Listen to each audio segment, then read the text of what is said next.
মমতা বন্দ্যোপাধ্যায় যেটা বলেছেন যে যারা পরিযায়ী শ্রমিক যারা বাইরে গেছেন, পশ্চিমবাংলায় দেখুন একটা জিনিস তো ঠিক যে আমাদের 22 লক্ষ যদি আমি ধরে নিই তর্কের খাতিরে যে বাইরে আছে, 1.5 কোটি মানুষ, বাইরের মানুষ বাংলায় চাকরি করছে, বাংলায় কাজ করছে, বাংলায় শ্রমিক।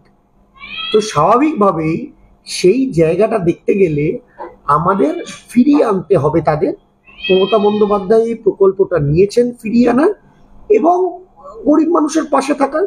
আসলে যারা আম্বানি এবং আদানির বাইরে কিছু বোঝে না, তারা গরিব মানুষের প্রতি সংবেদনশীল কখনোই হবে না। একটা জিনিস হচ্ছে, নরেন্দ্র মোদী বলেছিলেন যে 2014 সরকারে আসলে কোনো চোর বাইরে থাকবে না। এটা সত্যি তিনি বলেছিলেন এবং তিনি কথা রেখেছেন। আজকে কোনো চোর বিজেপির বাইরে নেই। উনি যাদের যাদের চোর বলেছিলেন, উনি বলেছিলেন শুভেন্দু চোর, শুভেন্দু বিজেপিতে। উনি বলেছিলেন আগ্নেয়াস্ত্র নিয়ে ঘোড়া অর্জুন সিং চোর, অর্জুন সিং বিজেপিতে। উনি বলেছিলেন ছগন ভুজবাল চোর, ছগন ভুজবাল বিজেপিতে। উনি বলেছিলেন প্রফুল্ল পাটেল চোর, প্রফুল্ল পাটেল আজকে বিজেপিতে।